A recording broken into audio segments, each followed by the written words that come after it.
نحمده ونسلم على رسوله الكريم اما بعد فاعوذ بالله من الشيطان الرجيم بسم الله الرحمن الرحيم رب اشرح لي صدري ويسر لي امري واحلل عقدة من لساني يفقهوا قولي قال الله تبارك وتعالى في شان حبيبه مخبرا وعامرا ان اللہ وملائکتہ یصلون علی النبی یا ایھا الذین آمنوا صلوا علیہ وسلموا تسلیما. درود پاک پڑھ لیجئے. الصلاۃ والسلام علیک یا سیدی یا رسول اللہ وعلی آلک واصحابک یا حبیب اللہ. الصلاۃ والسلام علیک یا سیدی یا رسول اللہ وعلی آلک واصحابک یا رحمۃ للعالمین. آج الحمدللہ درس قرآن کی اس پہلی نشست میں سورۃ الفاتحہ سے ہم آغاز کریں گے. ارشاد باری تعالی ہے الحمدللہ رب العالمین. تمام تعریفیں اس پاک پروردگار کے لیے جو تمام جہانوں کا رب ہے.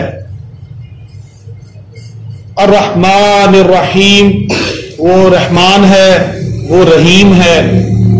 مالکی یوم الدین، یوم جزا کا مالک ہے. ایاک نعبد و ایاک نستعین، ہم صرف اسی کی عبادت کرتے ہیں اور صرف اسی سے ہی مدد مانگتے ہیں. اہدنا الصراط المستقیم، اے اللہ ہمیں سیدھی راہ دکھا. صراط الذین انعمت علیہم، ان لوگوں کا راستہ جن پر تو نے اپنا انعام فرمایا. غیر المغضوب علیہم ولا الضالین، اور ان لوگوں کا راستہ نہیں کہ جن پر تیرا غیظ و غضب نازل ہوا، جن سے تو ناراض ہوا. میں نے لفظی ترجمہ آپ کے سامنے رکھا اور کم و بیش چھوٹے بڑے سب کو اس کا ترجمہ آتا ہے. میں نے حصول برکت کے لیے اس کو پہلے پڑھ دیا. اب سب سے پہلے میں آپ کو سورۃ الفاتحہ کی فضیلت بتاؤں گا اور پھر ساتھ ساتھ ہم اس ترجمے کو بھی سمجھنے کی کوشش کریں گے. بہت ساری احادیث میں جہاں سورۃ الفاتحہ کا ذکر آیا تو ان احادیث میں جو اس سورہ مبارکہ کے نام لکھے گئے وہ کم و بیش 22 کے قریب. یعنی آپ اس کی فضیلت دیکھیں کہ اس سورہ مبارکہ کے 22 نام احادیث مبارکہ میں وارد ہوئے ہیں. فاتحۃ الکتاب بھی اس کو کہتے ہیں، ام القرآن بھی کہتے ہیں، سورۃ الحمد بھی کہتے ہیں، وافیہ بھی کہتے ہیں، کافیہ بھی کہتے ہیں، سورۃ المناجات بھی کہتے ہیں، سورۃ تفویض و شافیہ بھی کہتے ہیں، سورۃ النور بھی اسی کا نام ہے، سورۃ السوال بھی اسی کا نام ہے، اور سبع مثانی بھی اسی سورت کو کہا جاتا ہے. اب ایک ایک نام اپنے اندر علم کا ایک ایک سمندر رکھتا ہے، اور یہ نام کسی عام شخصیت نے، کسی عام ہستی نے نہیں دیے، یہ خود پاک پروردگار نے رکھے. تو فاتحۃ الکتاب اس کا نام اس لیے رکھا کہ کتاب یعنی قرآن کا آغاز اسی سے ہو رہا ہے. تو جو آغاز میں اللہ تبارک و تعالیٰ نے اس کو قرآن کی ترتیب کے طور پر رکھ دیا تو یہ اس کی ایک بہت بڑی فضیلت ہے.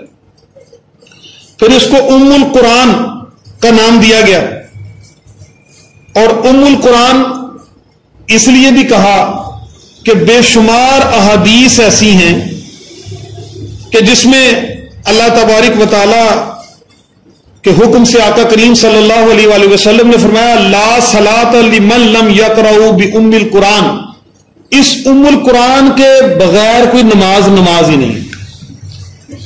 اب ہم الحمدللہ دن میں 5 مرتبہ فرض نماز اور اس کے علاوہ کثیر تعداد میں سنتیں پڑھتے ہیں، نوافل ادا کرتے ہیں، نفلی نمازیں پڑھتے ہیں، کوئی ایک بھی رکعت جو ہے وہ اس سورہ مبارکہ کے بغیر نہیں ہو سکتی۔ اس کا ایک نام میں نے آپ کے سامنے عرض کیا، وافیہ، اور وافیہ اس وجہ سے اس سورت کو کہتے ہیں کہ یہ وہ سورت ہے جس کو کبھی بھی کوئی آدھا کر کے نہیں پڑھ سکتا۔ آپ دیکھیں قرآن میں مختلف صورتیں ہیں اور ان کے ہم مختلف جو ہے آیات کی تلاوت کرتے ہیں، نماز میں بھی کم از کم 3 آیات یا 3 آیات جتنی کوئی ایک بڑی آیت ہو تو ہم اس کی تلاوت کر کے نماز پڑھتے ہیں۔ کبھی ایسا نہیں ہو سکتا کہ سورت فاتحہ میں ہم کہیں کہ یہ جو 7 آیات ہے یہ 3 اب پڑھ لیتے ہیں، 4 اگلی رکعت میں پڑھ لیں۔ اس کو وافیہ کہتے ہیں کہ یہ جب پڑھی جاتی ہے مکمل پڑھی جاتی ہے، یہ ایک مکمل موضوع رکھتی ہے۔ پھر اس کا ایک نام کافیہ بھی ہے، کاف کعبے والے سے، اور وہ نام اس سورت کا اس لیے ہے کہ یہ سورہ مبارکہ ہر قرآن کی ایک آیت کے متبادل اس کے بدلے میں پڑھی جا سکتی ہے۔ مثال کے طور پہ اب آپ دیکھیں، ہم نماز کی جب رکعت ادا کرتے ہیں تو ہم سورۃ الفاتحہ پڑھتے ہیں، اس کے بعد ہم نے قرآن کی کوئی سورت ملانی ہوتی ہے، اس قرآن کی سورت کو ملانے کی جگہ پر ہم پھر سورۃ فاتحہ پڑھ سکتے ہیں، لیکن سورۃ فاتحہ کی جگہ پورے قرآن کی 6666 آیات میں سے ایک آیت بھی نہیں پڑھ سکتے۔ یہ قرآن کی آیات کا عوض ہے، اس کا عوض قرآن میں کوئی نہیں۔ تو ایک تو یہ اس کی بڑی فضیلت ہے کہ اس کی جگہ پر قرآن کی کوئی آیت نہیں پڑھی جا سکتی، کوئی آیت اس کی جگہ ہی نہیں لے سکتی جہاں یہ پڑھی جائے گی۔ پھر وہی بات کہ لا صلاۃ لمن لم یقرأ بأم القرآن، اس ام القرآن کے بغیر تمہاری نماز ہی نہیں۔ پھر اس کو سبع مثانی بھی کہا گیا۔ سبع کا مطلب ہے 7 آیات مبارکہ ہیں، اور مثانی اس کو اس لیے کہا گیا کہ یہ 2 مرتبہ نازل ہوئی، اور ہم اس کو کم از کم جو 2 رکعت نماز پڑھتے ہیں تو اس میں 2 دفعہ اس کو ضرور پڑھتے ہیں۔ ایک دفعہ یہ مکہ میں نازل ہوئی، ایک دفعہ یہ مدینہ میں نازل ہوئی۔ اس میں مختلف آراء ہیں مفسرین کی، لیکن یہ بھی اس کی فضیلت ہے کہ یہ 2 مرتبہ اللہ تبارک و تعالیٰ نے نازل فرمایا۔ ایک دفعہ نازل فرما دی، اس کے بعد پھر اس کو نازل فرمایا۔ اور میں آپ کو اب ذرا تھوڑا سا اور آگے لے کے چلتا ہوں۔ ہر چیز کا ایک مقصد ہے، قرآن کا بھی ایک مقصد ہے۔ قرآن اللہ نے یوں ہی نازل نہیں فرمایا، انسان کو دنیا میں بھیجا تو ساتھ زندگی گزارنے کا ایک پورا طریقہ کار قرآن کی صورت میں بھیج دیا۔ اب قرآن کے پوری تعلیمات کے 4 مقاصد ہیں، یاد رکھیے گا۔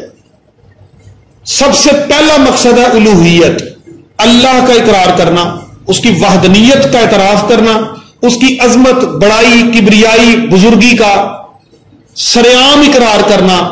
اقرار باللسان تصدیق بالقلب، زبان سے بھی اقرار کرنا ہے، دل سے اس کی تصدیق بھی کرنی ہے۔ پہلا مقصد قرآن کا یہ ہے کہ بندے کو شرک سے پاک کرنا ہے اور اسے ایک اللہ کے در پہ جھکانا، اس کو در در پر جھکنے سے بچانا ہے، اور ایک در اقدس پر، در کبریا پر اس کو جھکانا۔ دوسرا مقصد ہے معاد۔ معاد کہتے ہیں مرنے کے بعد دوبارہ زندہ ہونے کا نظریہ، اور بہت سارے لوگ جو دین اسلام کے منکر ہیں وہ عقیدہ آخرت کے بھی منکر ہیں۔ تو قرآن بار بار بار بار ہر عمل کے بارے میں یہی کہتا ہے کہ فَمَن يَعْمَلْ مِثْقَالَ ذَرَّةٍ خَيْرًا يَرَهُ وَمَن يَعْمَلْ مِثْقَالَ ذَرَّةٍ شَرًّا يَرَهُ۔ ایک تمہاری جو نیکی ہے وہ ضائع نہیں جانے والی، ایک گناہ ایسا نہیں ہوگا جو درج نہیں ہوگا۔ اللہ اپنے فضل سے معاف کر دے، اور وہ انشاءاللہ کرے گا، یہ ایک الگ سے ایک موضوع ہے، لیکن ایسا نہیں کہ چھوٹ جائے۔ کوئی ایسی چیز نہیں جو حساب کتاب میں درج نہ ہو، کوئی معاف کر دے تو الگ بات۔ ایک دوست کے پاس میں ایک دفعہ بیٹھا تھا، تو اس نے ادھار والی کاپی لوگوں سے لین دین کا کوئی مسئلہ تھا،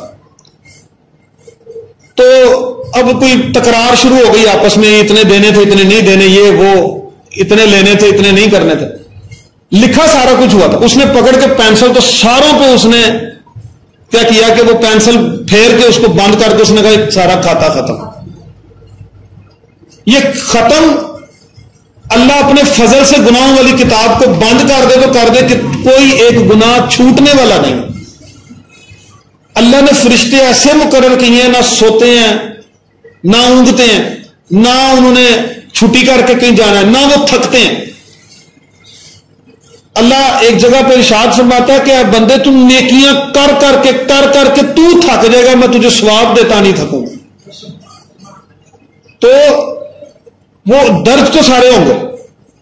تو کہا کہ ایک یہ معاد کے مر کر دوبارہ اٹھنا. تو قرآن بار بار بار بار ہر عمل کے بارے میں یہ کہتا ہے تجھے میں نے دوبارہ زندہ کرنا ہے، تجھے میں نے اس دنیا میں ایک دفعہ موت کا ذائقہ چکھانا ہے، پھر میں نے تجھے اٹھانا ہے، پھر میں نے اپنے سامنے پیش کرنا ہے، کرانا ہے، پھر اس کے بعد میں نے تیری تقدیر کا فیصلہ کرنا ہے.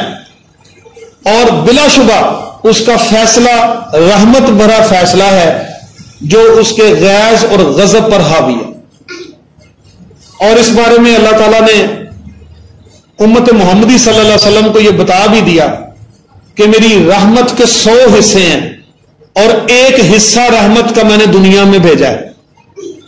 اور یہی وہ حصہ ہے کہ ماں بچے کو پالتی ہے، یہی وہ حصہ ہے جو پوری دنیا میں محبت کی صورت میں تقسیم ہوا. باقی 99 درجے رحمت کے میں نے آخرت کے لیے رکھ چھوڑے.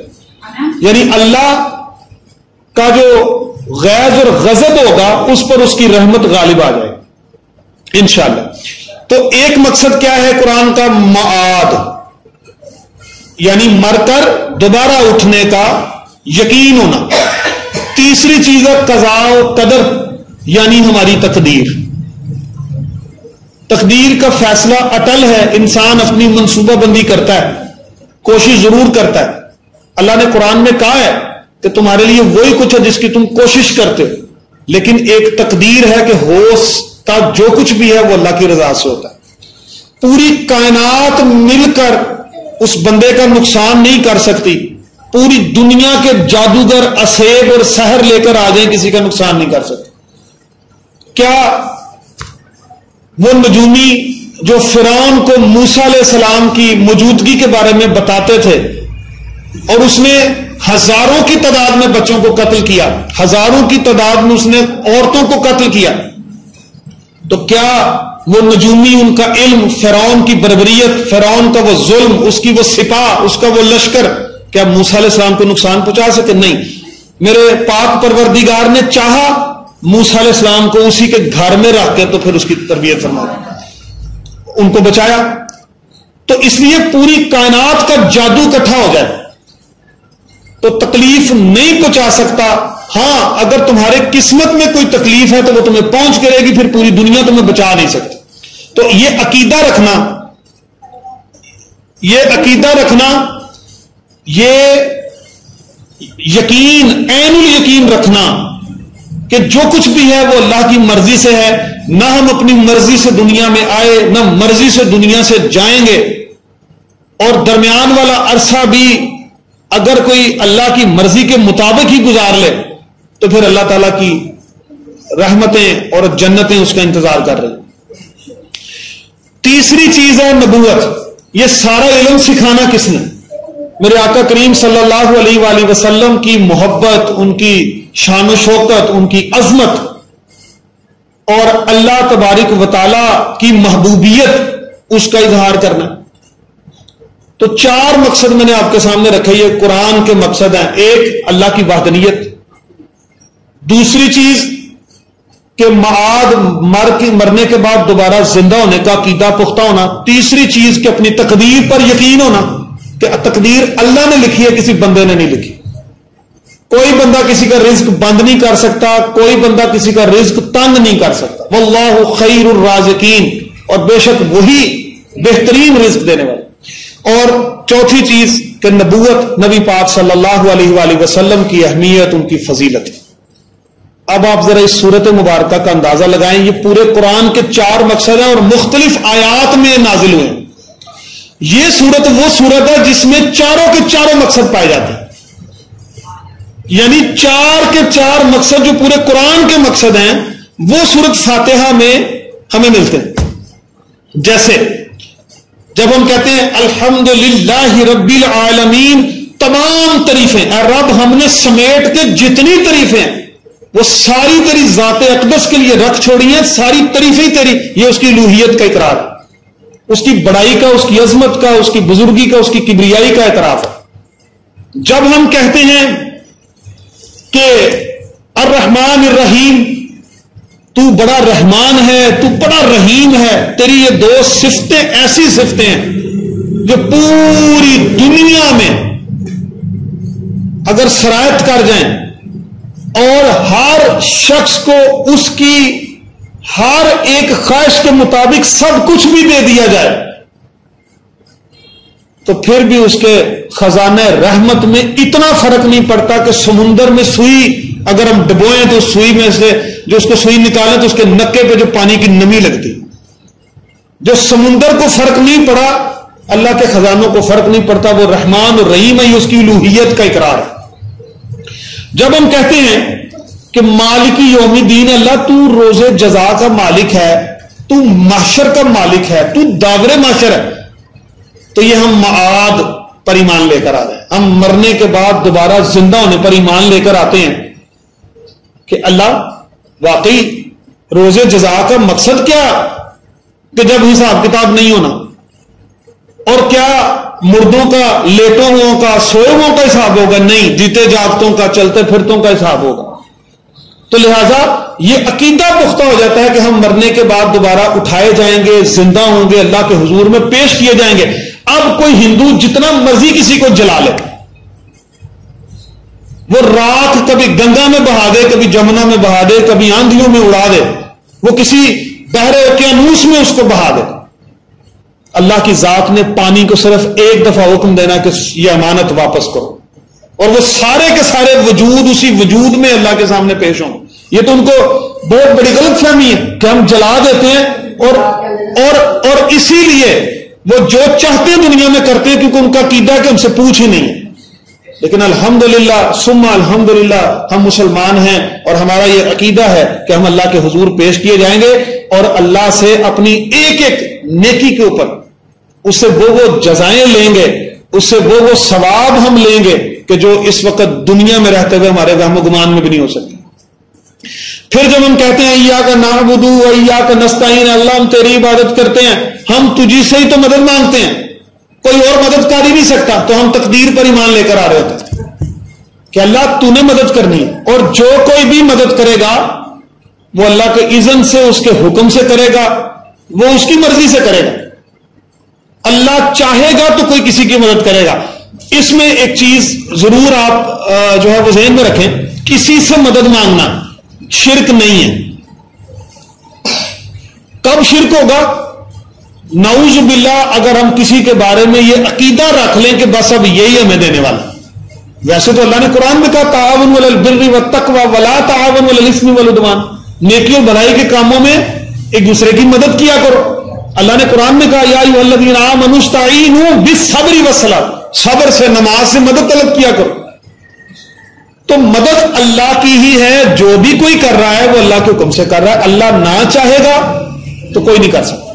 یہ عقیدہ رکھیں گے شرک نہیں ہے. اب مسجدیں بنتی ہیں، اللہ کا گھر بن رہا ہے، تو کیا لوگوں سے مدد کے لیے اپیل نہیں کی جاتی؟ بالکل کی جاتی. کیا نبی کریم صلی اللہ علیہ وآلہ وسلم جو وجہ تخلیق کائنات ہے، جو فرماتے ہیں کہ واللہ یعطی وانا قاسم، اللہ عطا کرتا ہے، تقسیم میں کرتا ہوں. آپ صلی اللہ علیہ وسلم فرماتے ہیں اگر میں اور پہاڑ کی طرف اشارہ کروں وہ سونے کا بن جائے. کیا آپ نے صحابہ سے نہیں کہا کہ جہاد کے لیے مال لے کر آؤ؟ کیا حضرت عمر فاروق رضی اللہ تعالیٰ عنہ گھر کا آدھا سامان نہیں لے کر آئے تھے؟ کیا حضرت ابو بکر صدیق رضی اللہ تعالیٰ عنہ گھر کا پورا سامان نہیں لے کر آئے تھے؟ کیا حضرت عبد الرحمن بن عوف رضی اللہ تعالیٰ عنہ غزوہ تبوک پہ 4000 درہم نہیں لے کر آئے؟ کیا حضرت عثمان غنی رضی اللہ تعالیٰ نے 1000 اونٹ ماہ سامان کے پالانوں کے نہیں عطا کیا تھا؟ دیا تھا، بالکل دیا تھا. تو مدد ان سے کیوں مانگی جا رہی تھی؟ اللہ نے کہا ہے نیک کاموں میں مدد کرو، نیک کاموں میں خرچ کرو، نیک کاموں میں ایک دوسرے کی بھلائی میں تعاون کیا کرو. تو یہ شرک نہیں ہے. شرک یہ ہے کہ اگر یہ عقیدہ رکھ لیا جائے کہ بس یہی دے رہا ہے اور یہی دے گا، یہ دے گا اور اس کو کوئی روک نہیں سکتا، یہ شرک ہے. اور ہمارا ایسا کسی سے کوئی عقیدہ نہیں. جب ہم کسی ولی اللہ سے کہتے ہیں کہ حضور ہمارے حق میں دعا کیجئے، تو اس لیے کہتے ہیں کہ وہ اللہ کے مقربین میں سے ہیں. کچھ بندے اللہ کے مستجاب الدعا ہوتے ہیں، وہ اتنے قریب ہوتے ہیں کہ ان کی سنی جاتی.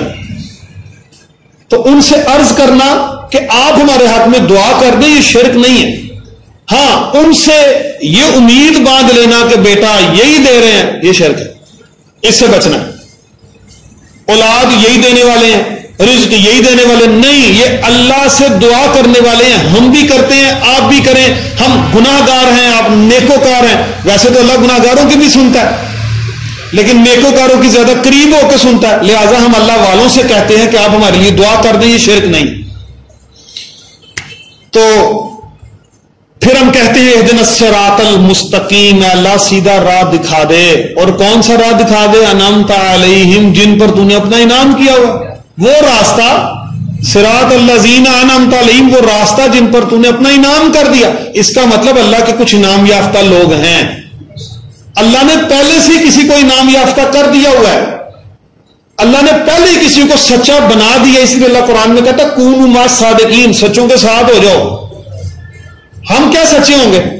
ہم تو بات بات پر جھوٹ بولتے، بلکہ سب سے بڑی گواہی جو آنکھ کی گواہی ہے، یہ ہمارے ساتھ جھوٹ بولتی ہے.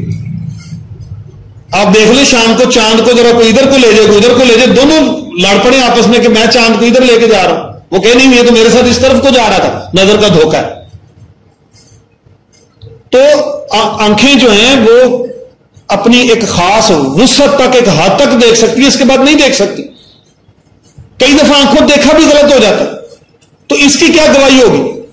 تو سچا وہی، گواہ وہی جس کو اللہ گواہ بنا دے. پاک وہی جس کو اللہ پاکیزہ کر دے. صاف وہی ہے جس کو اللہ صفائی قلب عطا کر دے. سب کچھ اللہ کے اذن سے ہے، اس کی اجازت سے ہے. اللہ تعالیٰ قرآن میں فرماتے ہیں، سورۃ البقرہ میں آ گیا تھا کہ یہ بہت بڑا فضل ہے. یہ 37ویں رکوع میں آتا ہے. بہت بڑا فضل اللہ کا کہ جس کو کوئی حکمت عطا کر دیتا ہے. یہ حکمت بہت بڑا خزانہ تو جس کو چاہے عطا کرے اور جتنا چاہے عطا کرے. یہ سب کا سب اللہ کا فضل ہی ہے. ذالک فضل اللہ یؤتیہ من یشاء، یہ فضل ہے وہ جس کو چاہے جتنا مرضی عطا کر دے. ذالک هو ذو الفضل العظیم، وہ بہت بڑے فضل کا مالک ہے. اچھا، تو پھر ہم کہتے ہیں، ایک تو دعا کرتے ہیں کہ یا اللہ نیک لوگوں والا راستہ دے دینا جن کو تو نے نیک بنایا، ان کی صحبت عطا کر دے. اور ایک ان لوگوں سے ہمیں بچا بھی لینا جو راندہ درگاہ ہیں، جن پر تیرا غیظ و غضب نازل ہوتا ہے، جن کے دل مر چکے ہیں. ختم اللہ علی قلوبہم وعلی سمعہم وعلی ابصارہم غشاوۃ ولہم عذاب عظیم. دلوں پر مور لگی ہے، اندھے گونگے بہرے ہیں، نہیں سنتے، حق سن ہی نہیں سکتے. یا اللہ ان لوگوں سے بچانا. برے لوگوں کی صحبت میں بیٹھ کے انسان برا ہی ہوگا. بے نمازی کے پاس بیٹھ کے ساری نمازیں جاتی رہیں گی، نہ اس نے خود پڑھنی ہے نہ آپ کو پڑھانی ہے. لیکن کسی نمازی کے پاس رہ کے آپ خود بے نمازی نہیں رہ سکتے. آپ وہ خود بھی اٹھ کے نماز پڑھے گا، آپ کو بھی تاکید کرے گا. تو یہ اچھے اور نیکوکاروں کی صحبت کا اثر ہے. اور دوسرا ایک برائی کا اثر ہے. تو وہ برائی اپنا اثر چھوڑتی ہے، زیادہ تیزی سے چھوڑتی ہے، کیونکہ آزمائش ہے. برائی میں کشش بھی زیادہ ہے. اب یہاں نبوت کی اہمیت کا پتہ چل رہا ہے، کیونکہ سب سے بڑا جو راستہ حق لے کر آئے وہ آقا کریم صلی اللہ علیہ وسلم لے کر آئے. تو میں نے بتایا کہ چاروں چیزیں جو ہیں وہ اس میں موجود ہیں. پھر آپ دیکھیے گا اللہ والے وہ کیوں اتنی نمازیں پڑھتے ہیں، کیوں نفل پڑھتے ہیں، ان کو راتوں کو بھی چین نہیں آتا، وہ اٹھ کے مسئلے پہ بھاگتے ہیں. یہ جو نماز ہے یہ اللہ سے ملاقات کا بہانہ ہے. یہ اللہ سے باتیں ہیں. ہمارے کان وہ سن نہیں سکتے، لیکن اگر آپ غور کریں تو آپ کے دل وہ چیزیں محسوس کریں گے. میں آپ کو بتاتا ہوں، یہ ابو داؤد کی حدیث مبارکہ ہے 822 نمبر، سیاستہ کی حدیث سے صحیح ہے. 822 نمبر حدیث میں کیا ہے؟ بندہ جب نماز کے لیے کھڑا ہوتا ہے تو وہ پڑھتا ہے، کہتا ہے الحمدللہ رب العالمین. اللہ کہتا ہے، فرشتوں میں ذکر کرتا ہے کہ دیکھو میرے بندے نے میری حمد بیان کی. یہ دیکھیں اس کا جواب مل رہا ہے، اور ہم اپنے خیالات میں مگن، ہم اپنی دنیا داری کے کاموں میں الجھے، ہم سوچتے ہیں بس فٹافٹ کسی طریقے یہ نماز پوری ہو، جیسے پتہ نہیں کوئی اتنا بوجھ والا قرض ہے جو اتارنا ہے تو جان چھوٹ جائے، استغفر اللہ معاذ اللہ۔ یہ تو ذوق اور شوق کی بات ہے۔ جب محبت ہو، عشق ہو، تو کہاں باتیں ختم ہوتی؟ الحمدللہ رب العالمین، اللہ کہتا ہے دیکھو میرے بندو، میرے فرشتوں، میرے اس بندے نے میری حمد بیان کی۔ آگے وہ بندہ بولتا ہے پھر الرحمن الرحیم، اللہ کہتا ہے دیکھو میرے بندے نے میری ثنا کی ہے، وہ میری تعریف کر رہا ہے۔ پھر بندہ آگے پڑھتا ہے مالک یوم الدین، اللہ پتہ فرشتوں کو کیا کہتا ہے؟ کہتا ہے دیکھو میرے بندے نے آج پھر اپنے آپ کو میرے سپرد کر دیا۔ تو وہ تو 70 ماؤں سے زیادہ پیار کرتا ہے۔ اگر ہم اللہ کے سپرد ہو جائیں تو ایک ماں جو کبھی گیلے بستر پہ بچے کو نہیں سلاتی، خود سو جاتی ہے، خود نہیں کھاتی تو بچوں کو کھلا دیتی ہے، تو 70 ماؤں سے زیادہ پیار کرنے والا جو رب ہے، مجھے بتائیں جب ہم اس کی آغوش محبت میں چلے جائیں گے، جب ہم اس کے سپرد چلے جائیں گے تو کتنی رحمت والا معاملہ ہوگا۔ اور وہ فرشتوں سے اللہ کہتا ہے کہ دیکھو اس بندے نے اپنے آپ کو میرے سپرد کر دیا ہے، اس نے اپنے آپ کو میرے حوالے کر دیا ہے۔ تو پھر دیکھیں کیسا اللہ کیسی اس سے محبت فرماتا ہو۔ پھر بندہ کہتا ہے ایاک نعبد و ایاک نستعین، اللہ تیری عبادت کرتے تجھی سے مدد مانگتے ہیں۔ اور اللہ تعالیٰ فرشتوں سے کہتا ہے فرشتوں گواہ ہو جاؤ، جو یہ بندہ کہہ رہا ہے نا، جو بندہ مجھ سے مانگ رہا ہے، گواہ ہو جاؤ، جو یہ سوال کر رہا ہے اس کو میں نے عطا کر دیا۔ پھر بندہ پڑھتا ہے جیسے اهدنا الصراط المستقیم، آگے کہتا ہے صراط الذین انعمت علیہم غیر المغضوب علیہم ولا الضالین، آمین اللہ مجھے سیدھا راستہ دکھا دے، اپنے نیک بندوں والا دکھا دے، بروں کی صحبت سے، بروں کے شر سے بچا لے۔ اللہ تعالیٰ فرشتوں سے کہتا ہے گواہ ہو جو بندہ یہ مانگ رہا میں نے اس کو وہ عطا کر دیا۔ اب مجھے بتائیں جہاں یہ مکالمے چل رہے ہوں، محبت کی یہ گفتگو چل رہی ہو، جب ہم یہ سوچ کے پڑھیں تو خیال کیوں آئے؟ جب ہم سوچ کے ایک ایک لفظ کو ادا کرتے ہوئے یہ سورۃ فاتحہ پڑھیں گے تو پھر مجھے بتائیں کہاں پھر یہ خیال رہے گا کہ ہانڈی سڑ گئی، دودھ ابل گیا؟ کدھر یہ خیال ہوگا کہ فلاں ابھی کمیٹی کا حساب کرنے جانا؟ پھر تو بچے روتے رہے تو روتے رہے۔ یقین کریں کبھی یہ خشوع کر کے دیکھیں، یہ دنیا داری میں انسان کو شیطان الجھاتا ہے، وہ کھلا دشمن ہے، لیکن جب اس کو رد کر دیں تو وہ بھاگتا ہے۔ اور میں آپ کو بتاؤں، یہ اس میں امام طبرانی نے معجم اوسط میں، مجموع الزوائد میں، بڑی ساری حدیث کی کتابوں میں آیا کہ جب سورۃ فاتحہ نازل ہوئی ابلیس چیخیں مارتا ہوا روتا ہوا بھاگ گیا۔ ابلیس کی مجال کہ کوئی سورۃ فاتحہ پڑھے اور وہ آ جائے۔ یہ ہمارے اندر کے ایمان کی کمزوریاں ہیں جو شیطان گھر میں دل میں سرایت کر کے بیٹھا، کچھ کرنے نہیں دے رہا، وسوسے ڈالتا ہے۔ اور اللہ نے قرآن میں وسوسوں کا علاج رکھا ہے، قرآن کی آخری 2 سورتیں پڑھ کے دیکھیں۔ کبھی ایسا ہوا کہ مسلح غائب کر دیا شیطان نے، اب نماز پڑھنے لگے تھے، اس نے مسلح اٹھا کے غائب ہو گیا، حالانکہ وہ تو خود غائب ہے، لیکن وہ مسلح غائب نہیں، وہ آپ کے ہاتھوں سے تصویر ہی کھینچے گا، وہ دل میں خیال ایسا ڈالے گا، کام ایسا سنائے گا، آپ نے کہنا سب سے پہلے یہ کرو، یہ رہتا تو راضی۔ بس جو اس سے بچ گیا، جس نے شیطان کو اس وقت رد کر دیا، اس وقت وہ اللہ تعالیٰ کی آغوش محبت میں چلا گیا، وہ اللہ کے رحم و کرم پہ آ گیا۔ تو پھر یہ دیکھیں کہ فرمایا کہ جو بھی یہ بندہ سوال کرے گا اس کو وہ عطا کیا جائے گا۔ اور میں آپ کو بتاؤں یہ سورت جو فاتحہ یہ ہمیں دعا کا طریقہ بھی سکھاتی ہے۔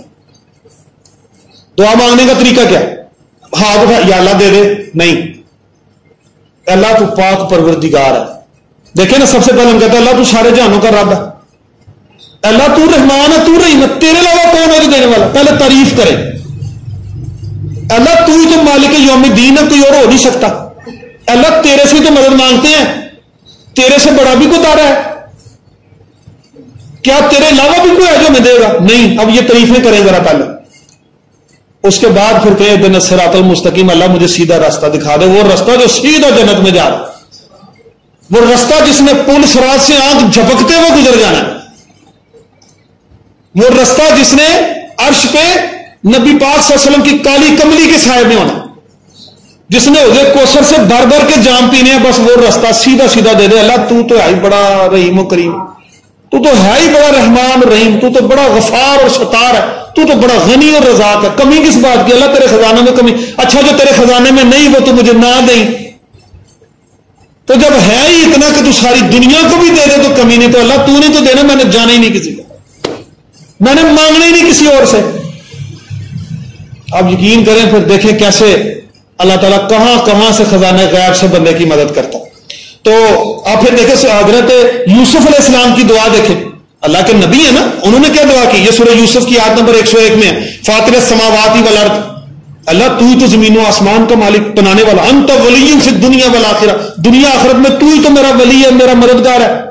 پہلے تعریف کریں رب کی، اس کی حمد و ثنا بیان کریں، اور پھر کہیں توفنی مسلمن، اللہ مجھے مسلمانی پر ہی موت دینا، اور فرمایا والحقنی بالصالحین، اور میرا انجام بھی صالحین کے ساتھ کر۔ تو جو دعا مانگی بعد پہلے کہا تو زمین و آسمان کا مالک، تو ہی سب کا بنانے والا، تو ہی سب کا رازق، تو سب کا خالق۔ تو یہ ہے کہ اس نماز آپ دیکھیں سورہ فاتحہ کی اہمیت کا اندازہ دیکھیں، جیسے میں نے پہلے عرض کی کہ کوئی بھی ایک نماز آپ کی اس صورت کے بغیر نہیں ہو سکتی، تو اس کو لازم پڑھنا ہے، اور اس طریقے سے پڑھنا ہے جیسے میں آپ کو بتا رہا تھا۔ یہ اللہ کے ساتھ گفتگو کا، اس سے ملاقات کا ایک ایسا بہانہ ہے جو پوری دنیا سے انسان کو جو ہے وہ مبرہ کر دیتا ہے، اس کو بے نیاز کر دیتا ہے۔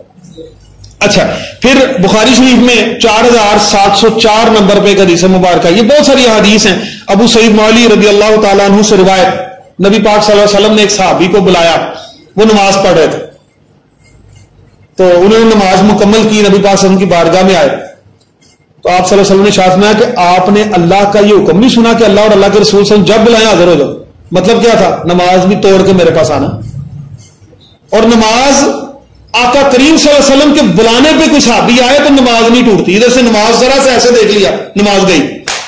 ایک دفعہ آقا کریم صلی اللہ علیہ وسلم نے ایک صحابی کو آواز دی، وہ نماز رکوع کی حالت میں تھے، وہ رکوع سے ہی نکلے، نبی پاک صلی اللہ علیہ وسلم کی بارگاہ اقدس میں حاضر ہوئے، آپ صلی اللہ علیہ وسلم نے فرمایا بازار سے فلاں چیز لے، وہ لے کے آئے، آتے انہوں نے پھر رکوع سے نماز شروع کی۔ اطاعت مصطفیٰ میں نماز نہیں ٹوٹتی، ایسا مقام ہے میرے آقا کریم صلی اللہ علیہ وسلم کا۔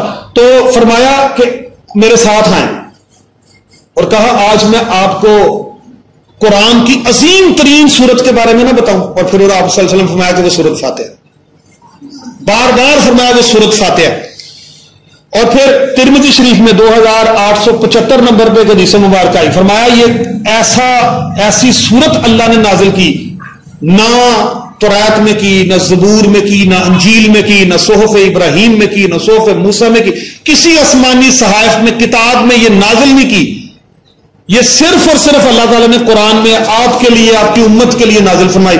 اور اس کے ساتھ میں آپ کو ایک حدیث مبارکہ اور بتاؤں، یہ مسلم شریف کی حدیث 1877 نمبر اس حدیث مبارکہ کا، اور اس میں فرمایا ایک دفعہ آقا کریم صلی اللہ علیہ وسلم تشریف فرما تھے، ذرا وہ آپ دیکھیں منظر اور اس کے آپ ذرا کیفیت کو محسوس کرنے کی کوشش کریں۔ آقا کریم صلی اللہ علیہ وسلم تشریف فرما تھے، صحابہ کے جھرمٹ میں بیٹھے تھے، تو آسمان سے چرچراہٹ کی آواز آئی جیسے کوئی دروازہ کھلتا ہے۔ آپ دیکھیں جنت کا دروازہ کھلے اور میرے آقا کریم صلی اللہ علیہ وسلم فرش پہ بیٹھ کے، زمین پر بیٹھ کر، مدینے میں ایک چٹائی پہ بیٹھ کے اس دروازے کے کھلنے کی آواز سنی، اور آقا کریم صلی اللہ علیہ وسلم کے توسل سے اس وقت وہاں بیٹھے سارے صحابہ نے وہ آواز سنی، تو پوچھا، اور ساتھ ہی جبریل امین تشریف لے آئے، آقا کریم صلی اللہ علیہ وسلم نے پوچھا کہ یہ کس چیز کی آواز تھی؟ حضرت جبریل امین نے ارشاد فرمایا یا رسول اللہ صلی اللہ علیہ وآلہ وسلم، آج اللہ نے آسمان میں سے ایک دروازہ کھولا ہے جو آج تک وہ دروازہ کبھی نہیں کھولا، اور فرمایا کہ اس دروازے میں سے آج ایک ایسے فرشتے کو نازل کیا ہے جو اس سے پہلے دنیا میں کبھی آیا ہی نہیں، یعنی پہلی دفعہ یہ دروازہ کھل رہا ہے، پہلی مرتبہ وہ فرشتہ نازل ہو رہا ہے، اور اللہ نے آپ کے لیے 2 نور نازل فرمائے، 2 نور نازل فرمائے، اور فرمایا وہ ایک نور سورۃ الفاتحہ اور دوسرا نور سورۃ البقرہ کی آخری 2 آیات، جس نے وہ آخری 2 آیات بھی پڑھ لی اس کے لیے وہ کافی ہو گئی۔ اور میں نے ایک اور حدیث میں پڑھا تھا سورۃ بقرہ کی آخری 2 آیات کے بارے میں، اللہ نے اس کائنات کی تخلیق سے، سنیے گا ذرا، اس کائنات کی تخلیق سے 2000 سال پہلے ایک کتاب لکھی تھی. اس کتاب میں سے یہ 2 آیتیں اللہ نے قرآن میں سورہ بقرہ کے آخر میں نازل فرمائی ہیں. اتنی فضیلت والی یہ آیات اور اتنی مقدس ہے اور اتنی قدیم ہے. فرمایا 2 نور اللہ نے نازل فرمائے آپ کے لیے جو اس سے پہلے کسی امت کے لیے، کسی نبی کے لیے نہیں آیا. وہ دروازہ ہی کبھی پہلے نہیں کھلا، وہ فرشتہ ہی کبھی پہلے نہیں آیا. وہ ایک نور سورۃ فاتحہ اور دوسرا سورۃ بقرہ کی آخری 2 آیتیں ہیں. اور اب آخر پہ میں آپ کو بتاؤں کہ جگہ جگہ پر دم ہوتا ہے. کوئی ذرا سی بیماری ہو، اللہ والوں سے دم بھی کرتے ہیں، بڑے سارے دم. یقیناً اللہ کا نام ہے، اللہ کا ذکر ہے. تو اب مجھے یہ بتائیں کہ کوئی بزرگ کا طریقہ ہو، کوئی شک نہیں، قرآن تو سارے کا سارا شفا ہے. ہمارا تو یہ ایمان ہے کہ آپ کسی کو الف لام میم کہہ کے پھونک مار دیں، یہ تو ایمان ہے. قرآن کی تو ایک ایک شد مد پہ زیر زبر پیش پہ ہمارا ایمان.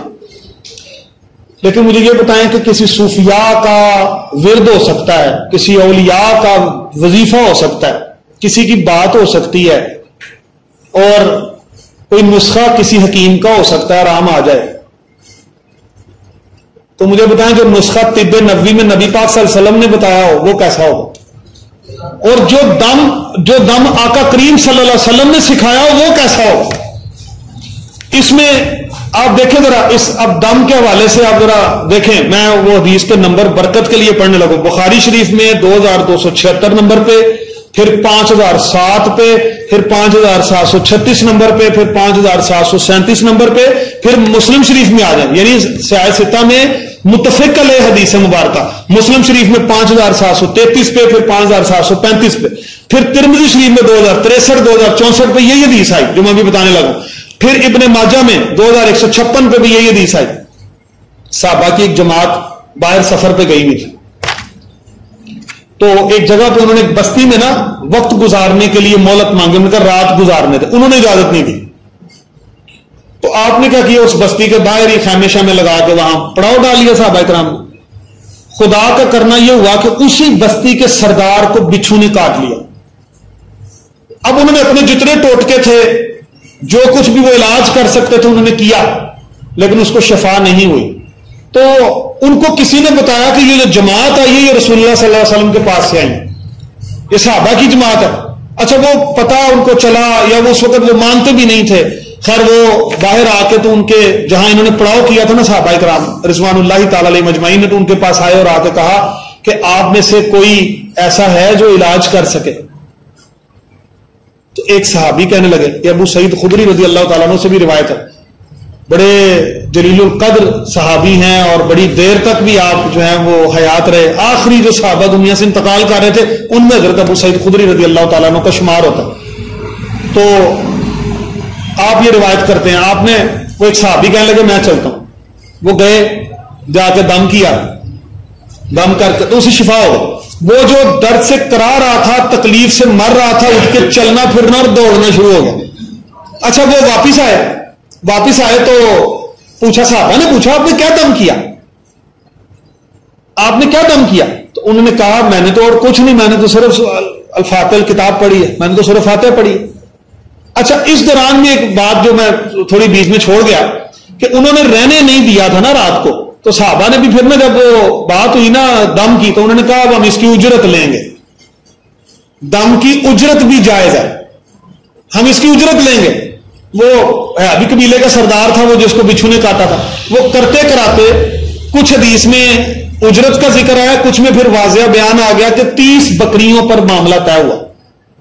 وہ دم کی 30 بکریاں، وہ ریوڑ کے ریوڑ جانور تو اس میں بہت تھے ان کے پاس، یہی ذریعہ معاش تھا ان کا. ان نے 30 بکریاں جو تھی نا وہ صحابہ کو دی. اب صحابہ تھوڑے تذبذب کا شکار تھے، کیا یہ ہمارے لیے جائز ہیں کہ نہیں. باقی صحابہ بھی کہیں لے تو لیے ہیں لیکن پتہ نہیں اب ہمارے لیے جائز ہے کہ نہیں. صحابہ کا ایمان اور تقوی دیکھے انہوں نے استعمال نہیں کیا، کسی ایک بکرے کو بھی ذبح نہیں کی. آپ نے کہا مدینے چلتے ہیں، آقا کریم صلی اللہ علیہ وسلم سے پوچھتے. آقا کریم صلی اللہ علیہ وسلم کے پاس پہنچے، بتایا میں سورۃ فاتحہ پڑھ کے دم کیا تھا، شفا بھی ہو گئی. فرمایا یہ دم ہے، یہ اللہ نے دم بتایا. اور دوسرا یہ بتایا کہ بکریوں کا کیا کرنا؟ فرمایا اس کو آپس میں تقسیم کر لو، اور مسکراتے ہوئے فرمایا کہ حصہ میرا بھی رکھنا، یعنی یہ آپ نے یہ مجھے بھی دینی ہے اور آپس میں بھی تقسیم کر کے کھاؤ، یعنی کیا فرمایا؟ یہ بالکل جائز ہے۔ تو اس سے بڑے سارے ہمارے مسئلے حل ہو جاتے ہیں۔ پھر ایک حدیث ابو داؤد میں آتی 3897 پہ، پھر 3901 نمبر پہ بھی حدیث آئی کہ ایک دیوانہ تھا، پاگل، اور اسے بیڑیوں میں جکڑا ہوا، یعنی وہ اس قدر پاگل تھا کہ سنگلوں سے باندھا ہوا تھا، اس کو لے کر آئے تو ایک صحابی نے 3 بار صبح و شام لگاتار 3 دن اس کو دم کیا، اس کا سارا دیوانہ پن، پاگل پن جاتا۔ اب ایک سوال ذہن میں آتا ہے کہ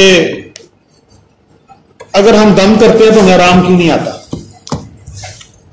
اتنی فضیلت، تو دم میں فرق نہیں ہے، یاد رکھیے گا۔ اس بات کا جواب بھی آقا کریم صلی اللہ علیہ وسلم نے ارشاد فرمایا، عبداللہ ابن عمر رضی اللہ تعالیٰ سے روایت، دم میں فرق نہیں ہے، آپ کی روحانیت میں فرق ہے۔ اس دم کے لیے حلال کا لقمہ اندر جانا بڑا ضروری ہے۔ اس دم کے لیے آنکھوں کا، کانوں کا، زبان کا، دل کا پاکیزہ ہونا بڑا ضروری ہے۔ آپ اچھے سے اچھے ڈاکٹر کی دوائیاں کھاتے رہیں، جب آپ نے پرہیز نہیں ساتھ کرنا تو وہ مرض بڑھتا جائے گا، ممکن ہی نہیں علاج ہو جائے، پرہیز نہیں کرنا۔ روحانی پرہیز بھی ہیں، تو جتنا پرہیزگاری میں تقوی میں بڑھتے جائیں گے زبان میں تاثیر آتی جائے گی۔ تو سورۃ الفاتحہ ایک کامل دم ہے، یہ مکمل شفا ہے۔ آپ دیکھیں نا، آپ نے پڑھا ہوگا، یقیناً پڑھا ہوگا، دعا سکھائی نبی پاک صلی اللہ علیہ وسلم نے کہ بسم اللہ الذی لا یضر مع اسمہ شیء فی الارض ولا فی السماء وہو السمیع العلیم، 3 مرتبہ پڑھیں، ہر مرض سے شفا ہے۔ یہ ترمذی شریف کی 3388 نمبر حدیث ہے۔ اچھا، اب جو صحابی بیان کر رہے تھے نا، یہ حدیث سنا رہے تھے لوگوں کو، ان کو فالج کا حملہ ہوا تھا، وہ بیمار تھے، تو ایک شخص جو بیٹھا تھا نا، وہ ان کو بڑے معنی خیز انداز سے ان کو دیکھے، آپ پہچان گئے کہ یہ کیا کہنا چاہ رہا ہے۔ تو وہ صحابی کہنے لگے، اور صاحب میری طرف کیا دیکھتے ہو کہ یعنی میں بتا رہا ہوں کہ یہ شفا ہے اور مجھے خود فالج ہوا ہوا۔ فرمایا جس دن فالج کا حملہ ہوا نا، یہ پڑھنی بھول گیا تھا۔ یہ ہے تقدیر، یہ ہے قدر، کہ تقدیر میں جو تکلیف ہے وہ پھر پہنچ کے رہے گی، بندہ بڑی بڑی دعائیں بھول جاتا ہے، لیکن دعا میں فرق نہیں ہے۔ اس حدیث مبارکہ میں فرق نہیں۔ بسم اللہ الذی لا یضر مع اسمہ شیء فی الارض ولا فی السماء وہو السمیع العلیم پڑھنے میں شک نہیں ہے۔ پڑھنے ہی بھول گئے تھے، یا پرہیز میں کہیں کمی آ جائے تو ہمیں شفا نہ ملے، وہ الگ بات۔ سورت فاتحہ بھی بالکل اسی طرح ہے۔ اللہ تعالیٰ سے دعا ہے اللہ تعالیٰ ہمیں اس سورت سے محبت کرنے کی، اس سورت کو ہم سے محبت کرنے کی توفیق عطا فرمائے، اللہ تعالیٰ عمل کی توفیق دے، آئندہ نماز میں سورت فاتحہ کو اسی نظریے سے پڑھنے کی توفیق دے، ہر قسم کے شیطانی وسوسوں سے محفوظ رکھے، اور پورے خشوع و خضوع کے ساتھ ہمیں اللہ سے ذرا یہ باتیں کرنے کی توفیق عطا فرمائے اور اس کا پورا لطف عطا فرمائے۔ وآخر دعوانا ان الحمد للہ رب العالمین۔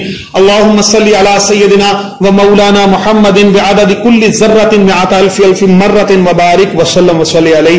ربنا ظلمنا انفسنا وان لم تغفر لنا وترحمنا لنکونن من الخاسرین۔ الہ العالمین، جو کچھ کلام پاک ہم نے پڑھا، پروردگار تیرے اذن سے، تیرے فضل سے، تیری توفیق سے پڑھا، اے پروردگار اس کو اپنی بارگاہ مقدس میں قبول و منظور فرما، بتقاضۂ بشریت، بتقاضۂ قجی زبان، الہ العالمین کوئی کمی، کوئی کوتاہی رہ گئی ہو، کوئی زیر زبر پیش مد یا شد میں کہیں کوئی کمی رہ گئی تو پروردگار اپنے فضل سے اس کو معاف فرما۔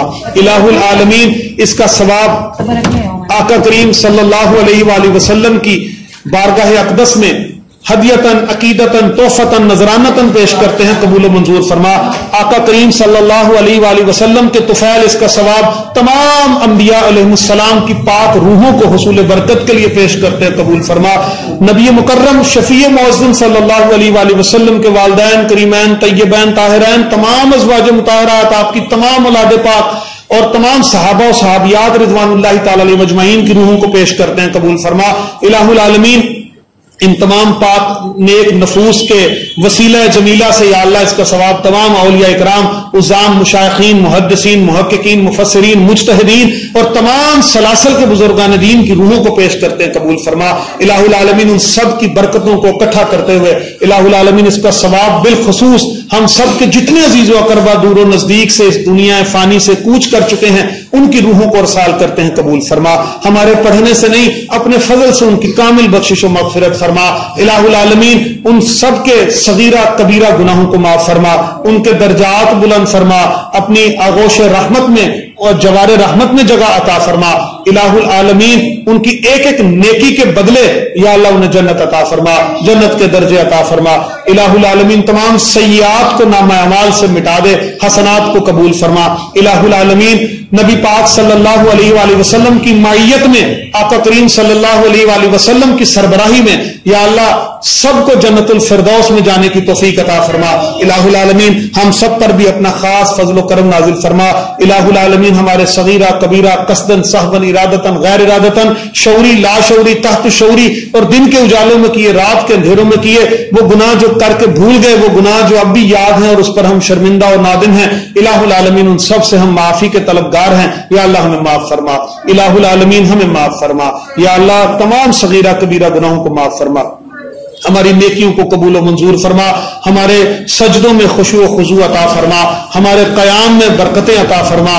الہ العالمین ہمیں سجود اور قیود میں یا اللہ پروردگار لطف عطا فرما، وصل کی کیفیت عطا فرما۔ الہ العالمین روشنیوں کا راستہ عطا فرما، صراط مستقیم پر چلنے کی توفیق عطا فرما، ان لوگوں کا راستہ عطا فرما جو تیرے انعام یافتہ لوگ ہیں۔ الہ العالمین جو تیرے غضب والے لوگ ہیں پروردگار ان کو شر سے محفوظ فرما، ہر قسم کی ذلت سے، علت سے، قلت سے محفوظ فرما، یا اللہ ہر قسم کی گندگی سے بچا لے، بندگی والی زندگی عطا فرما۔ الہ العالمین ہمیں موت یاد رکھنے کی، آخرت کی تیاری کرنے کی توفیق عطا فرما، یا اللہ اس قرآن کے ان الفاظ کو یا اللہ پروردگار ہمارے لیے شفاعت کا وسیلہ بنا، یا اللہ اس کو ہمارے لیے بخشش کا ذریعہ بنا۔ الہ العالمین قرآن کے نور سے ہمارے سینوں کو منور فرما۔ الہ العالمین جتنے بھی حاضرین محفل ہیں الہ العالمین ان سب پر اپنی برکتوں کا، رحمتوں کا نزول فرما، ان سب کے گھروں میں اپنی رحمتوں کا نزول فرما، ہر کسی کے کاروبار میں، عمر میں، عمل میں، رزق میں الہ العالمین برکتیں نازل فرما۔ یا اللہ ہم بڑے گناہ گار ہیں، خطا کار ہیں، سیاہ کار ہیں، بدکار ہیں، لیکن تیری رحمت سے لو لگائے ہوئے ہیں، تیری رحمت کی آس یا اللہ ہمیں پھر سے چلائے پھرتی ہے، پھر سے ہواؤں میں اڑائے پھرتی ہے۔ اے پروردگار ہمارے اس مان کو قائم اور دائم فرما، ہمیں اپنے اعمال پر بالکل بھی تقیہ نہیں، اپنے اعمال پر بھروسہ نہیں، پروردگار تیری رحمت سے لو لگی ہے، تیری رحمت کے طلبگار ہیں۔ الہ العالمین تیری رحمت کے وسیلے سے ہی ہماری بخشش ہے، اے پروردگار تو ہماری بخشش و مغفرت فرما۔ الہ العالمین ہم پر، ہمارے والدین پر، ہماری اولادوں پر اپنا رحم و کرم فرما۔ الہ العالمین ملک پاکستان کی خیر فرما، ملک پاکستان میں رہنے والوں کی خیر فرما، اس کی نظریاتی اور جغرافیائی حدود کی حفاظت کرنے والوں کی خیر فرما، اس کے دشمنوں کو نست و نابود فرما۔ الہ العالمین یہ تیرے اور تیرے محبوب صلی اللہ علیہ وآلہ وسلم کے نام پر حاصل کیا گیا ملک ہے، پروردگار اس کو قائم اور دائم فرما۔ یا اللہ اسلام کا بول بالا فرما، کفر کا منہ کالا فرما، مسلمان جہاں جہاں پریشان حال ہیں ان کی پریشانیاں دور فرما، جہاں یزیدی طاغوتی فرعونی طاقتیں ہم پر مسلط ہیں پروردگاروں سے چھٹکارا عطا فرما، مسلمانوں میں اتحاد اور یگانگت عطا فرما، ہم آہنگی عطا فرما، مسلمانوں میں پھر سے یا اللہ اتفاق اور اتحاد عطا فرما، اور تمام کفار کے مقابلے پر متحد ہو کر یا اللہ ہمیں جہاد کرنے کی توفیق عطا فرما۔ الہ العالمین ہمیں حق والے قبیلوں میں شامل فرما اور باطل کے شر سے محفوظ فرما، ہر قسم کے یا اللہ شیاطین سے اور شیاطین نما انسانوں کے شر سے محفوظ فرما، بری نظر سے محفوظ فرما، حاسدین کے حسد سے محفوظ فرما۔ الہ العالمین جو مانگ سکے وہ بھی عطا فرما، جو نہیں مانگ سکے وہ بھی عطا فرما، اپنے ہمارے دلوں میں جتنے بھی یا اللہ نیک اور جائز خواہشات ہیں وہ پوری فرما۔ یا اللہ قرضے کی نحوست سے یا اللہ نجات عطا فرما، یا اللہ اپنے فضل سے غنی فرما، ہر قسم کی بیماری سے، روحانی، اخلاقی، جسمانی، نفسیاتی، یا اللہ ہر قسم کی بیماری سے ہمیں نجات عطا فرما۔ وصلی اللہ تعالی علی رسول خیر خلقہ محمد وعلی آلہ وصحبہ اجمعین برحمتک یا ارحم الراحمین۔